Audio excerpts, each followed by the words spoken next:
Estamos de regreso en Arica Informa. Está con nosotros el diputado Enrique Ely Flores. ¿Cómo está, diputado? Gusto de saludarlo. Lo veo de color negro. ¿Negro por qué? Porque no le gustó lo que escuchó en la cuenta pública de 3 horas y media de duración, o es por otra cosa. Bueno, le agradezco la pregunta, como dicen, ¿no? No. Lo bueno y lo malo de la cuenta pública, yo siempre trato de hablar de los ambos aspectos, ¿no es cierto?, que tienen todas las cosas dependiendo de la visión que uno les dé. Primero, un aspecto formal. Una cuenta pública que dura más de 3 horas es algo desproporcionado. Ningún profesor que realmente quiera que sus alumnos pongan atención y adquieran algún conocimiento de su clase, haría una exposición de más allá de 1 hora. De hecho, las horas académicas son de 45 minutos. Está demostrado que es difícil que una persona retenga información, la procese y la analice en 1 hora o más de 1 hora. 2 horas creo yo que podría ser lo que más se pudiera extender una cuenta pública. Y esto duró más de 3, desproporcionado. Además no fue algo inesperado porque nosotros teníamos a disposición el documento escrito y ya lo que estaba escrito era extenso de leer. Por lo tanto ya se sabía que iba a ser largo. Entonces no me parece, la verdad es que creo que eso es un aspecto que se debe mejorar. Lo hemos dicho también en relación a las cuentas públicas acá, en nuestro territorio, que nos gustaría mucho que comenzaran a la hora. Muchas comienzan incluso 1 hora de retraso acá en nuestra región.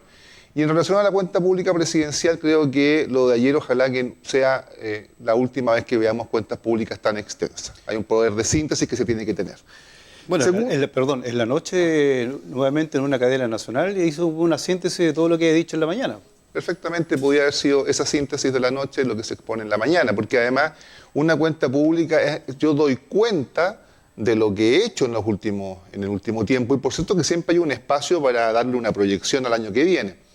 Pero no puede la proyección, la promesa, la expectativa ser mayor que lo que se hizo. En este caso hubo mucho de expectativa. Entonces ahí un segundo aspecto de forma muy larga, demasiado tediosa, y por otro lado mucho de expectativa y poco de entregar los resultados.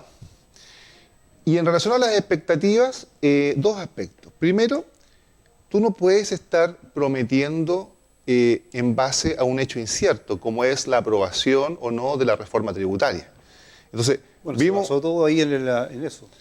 Mucho de que, mira, haríamos esto, pero depende de la aprobación de la reforma tributaria. Podemos hacer esto y depende de la aprobación de la reforma tributaria. Y sobre eso decir que cuando uno suma todo lo que se pudiera hacer si se aprueba la reforma tributaria y luego se va a los cálculos de lo que la reforma tributaria en realidad puede recaudar, no se puede financiar todo lo que se prometió. Entonces, yo creo que hoy día los políticos de todos los sectores, no solamente los que están gobernando, deben aprender algo que la ciudadanía la hizo explotar hace algunos años atrás, que no puede estar jugando con las esperanzas de la gente. Muchos llegan al poder, a la presidencia de la República, a los municipios, a los gobiernos regionales, prometiendo cosas que no se pueden alcanzar, y eso es jugar con las esperanzas de la gente. Y nosotros hemos demostrado en las últimas elecciones que prometiendo nada, 0, también se pueden ganar elecciones. Por lo tanto, es falso ese juicio político que se tiene por muchos candidatos que dicen que si no se hacen promesas, aunque sean ridículas, no se ganan elecciones. Se pueden ganar elecciones porque la gente ya hoy día está más preparada, se da cuenta de que es más difícil engañarla. Y mucha gente desconfía de los políticos que hacen muchas promesas porque sabe que son verdaderos engaños, ¿no es cierto? Y finalmente, Luis, en relación a lo que vimos ayer, yo creo que al presidente le faltó algunos aspectos que son necesarios también cuando tú hablas de unidad. Porque varias veces repitió la palabra unidad. Esto tenemos que hacerlo entre todos juntos, etc. Pero cuando habla de los logros, no fue capaz también de traspasar el mérito a los demás. Porque efectivamente hay cosas buenas en el último año. La reducción de la jornada laboral, que iba a ser obviamente de forma progresiva, no es un logro solamente de este gobierno. Acá hubo participación de todo el Parlamento, de todo el Congreso, y precisamente fuimos nosotros desde el sector de la oposición el que le dijimos, bueno, estamos de acuerdo con la reducción horaria, pero fíjense que es importante la progresividad, que esto sea de a poco. Y finalmente eso fue el que le dio oxígeno a un proyecto que estaba agonizando hace varios años del Partido Comunista y que dio la luz finalmente gracias al apoyo de la oposición. Pero mérito sobre eso, ninguno. Sueldo mínimo, 500.000 pesos. Se aprobó hace pocos días atrás, con los votos de quienes, nuevamente una posición constructiva. Yo particularmente le di voto a esos dos proyectos que son emblemáticos en el último año del gobierno. Y reconocimiento a eso ninguno. Entonces yo le recordaría al presidente Boric la diferencia abismal que hay entre los que somos diputados de oposición ahora de su gobierno, que somos dialogantes, constructivos, que nosotros vamos a buscar a los ministros, a los seremi, para poder alcanzar a llegar a acuerdos, con la oposición que hizo él cuando fue diputado. Es totalmente distinto. Nosotros no somos rupturistas, nos llamamos a protestar, no hacemos destrozos, no le hacemos zancadillas al gobierno, todo lo contrario, estamos dispuestos a colaborar. Pero en política, los políticos debemos saber que también esto tiene que ser retribuido. Esto no solamente yo gano gracias a tu colaboración y debe haber siempre un reconocimiento. Así como nosotros hoy día reconocemos que han habido cosas buenas del gobierno y que por cierto que también han habido cosas malas y muy malas también. Cosas buenas. Mira, a nivel discursivo claramente hay un cambio en la forma de enfrentar los dos grandes problemas que los hemos identificado como prioritarios desde que comenzamos nuestra labor como parlamentarios. Seguridad y migración. ¿No es cierto? La delincuencia, el crimen organizado, desde marzo del año pasado fue protagonista de todos mis discursos, de todos, desde marzo, aún yo con mucho temor, porque era la primera vez que me enfrentaba al mundo político, mis primeros discursos fueron fuertes y altos y claros a la ministra del Interior de ese entonces, para que el gobierno se preocupara más de la materia de la delincuencia y del crimen organizado. Y el gobierno estuvo durante muchos meses muy despreocupado del tema, no le daba importancia, decía que estábamos exagerando, etcétera.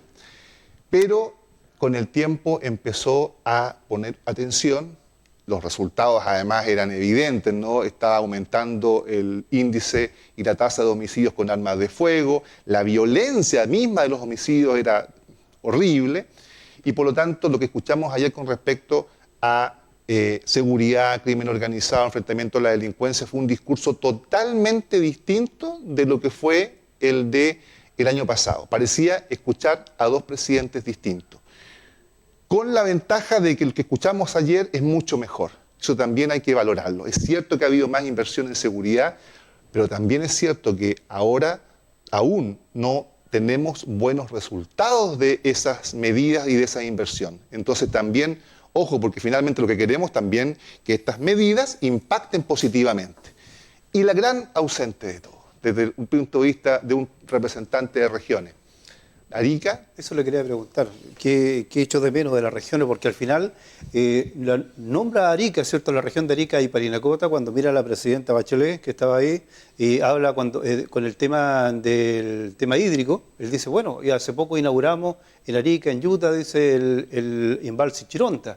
Y ahí es la única vez que nombra a Arica a la región. Y uno pensaba que iba a hacer algunos anuncios también para esta región, pero al final no pasó nada. Por cierto, porque el embalse Chironta es el resultado de un esfuerzo de varios gobiernos y que debió además haber sido inaugurado incluso antes de que este gobierno asumiera. Tenía fecha de entrega y de término antes de marzo del año pasado. Pero bueno, eché de menos que no se nombrara Arica ninguna señal al futuro. Porque, digámoslo, una cuenta pública es para dar cuenta sobre lo hecho. Yo puedo entender que en Arica se haya hecho muy poco y por lo tanto está bien que estuviéramos ausentes si no hemos tenido grandes intervenciones en nuestra región. Pero ya que gran parte de la cuenta pública fue sobre expectativas, sobre el futuro, a mí me hubiera gustado mucho que el presidente hubiera mencionado el tema del proyecto Arica 100. El proyecto Arica 100, que significa conmemorar los 100 años en que nos transformamos en la puerta de entrada de Chile a través de un tratado de paz y amistad firmado el 3 de junio de 1929, y por lo tanto, si el 2029 queremos estar conmemorando algo, tenemos que preocuparnos ahora. Era ayer el momento en que el presidente podía haber dado una señal de decir, mira, nos comprometemos a diseñar un plan de obras de gran envergadura para conmemorar la integración de un territorio a nuestro país. y no lo hizo. Y no lo hizo a pesar de que le entregamos el proyecto por mano, a pesar de que he conversado con 3, 4 ministros, con muchos subsecretarios respecto del tema, a pesar de que conseguimos aprobarlo en forma unánime en la Cámara de Diputados, el presidente no lo mencionó. Yo espero, Luis, sinceramente espero, que el presidente se haya olvidado de mencionarlo, que sus asesores se hayan olvidado de colocarlo en el discurso. Porque si el olvido de ayer no es olvido, sino algo intencional, un preámbulo a que nuevamente el Estado de Chile, con un gobierno encabezándolo, le va a dar las espaldas a nuestra región, yo de verdad te lo digo públicamente, yo no estoy dispuesto a seguir colaborando con un gobierno que le dé las espaldas a la región de Arica y Parinacota. Hasta el momento he sido un diputado bastante constructivo, muchísimo más de lo que fue el presidente cuando fue oposición. He aprobado sus proyectos más emblemáticos, reducción de jornada laboral, sueldo mínimo y muchos otros. Pero no estoy disponible a seguir colaborándolo si él no colabora con las ideas que van en beneficio de Arica. Y quiero ser lo suficientemente claro para entregarle el siguiente mensaje. Este gran proyecto, que el mismo presidente ha anunciado que lo necesita con mucha atención, que es la reforma tributaria para poder hacer sus proyectos, yo por lo menos no estoy disponible si es que no me da garantías de que realmente va a ser una medida efectiva para Arica. Y una medida efectiva es precisamente apoyar este plan de Arica 100.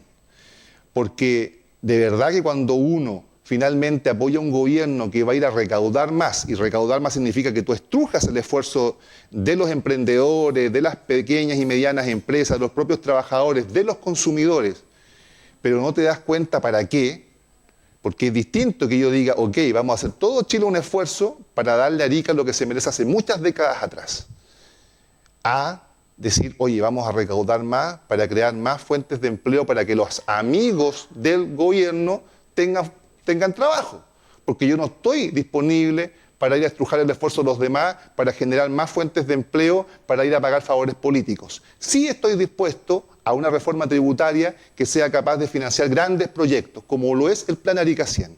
Y es lo que me voy a dedicar la próxima semana, para poder finalmente darme cuenta si la ausencia del Plan Arica 100 en la cuenta pública de ayer fue un olvido o simplemente el gobierno actual no está interesado en una medida eficaz, eficiente, para que nuestra ciudad, nuestra región, salga adelante de una vez por todas. Bueno, vamos a estar atentos a todo esto porque seguramente vamos a seguir conociendo más detalles, las bajadas de cada uno de los anuncios que hizo el presidente ayer en su cuenta pública, donde además los profesores también están bastante molestos porque dice que el presidente en campaña le había dicho que iba a estar en su gobierno el pago de la deuda histórica, pero al final dice siempre y cuando se apruebe lo que usted dice, el plan tributario, ¿cierto? Este proyecto tributario, esta reforma, de ahí recién podrían optar por obtener dinero para pagar la deuda histórica. No se puede jugar, mucho menos con los profesores, así que tarea pendiente para el actual gobierno. Bien, pues muchas gracias, diputado, que esté muy bien. No, gracias a ustedes, buenas noches. Hemos conversado con el diputado Enrique Lee, vamos a una pausa y regresamos.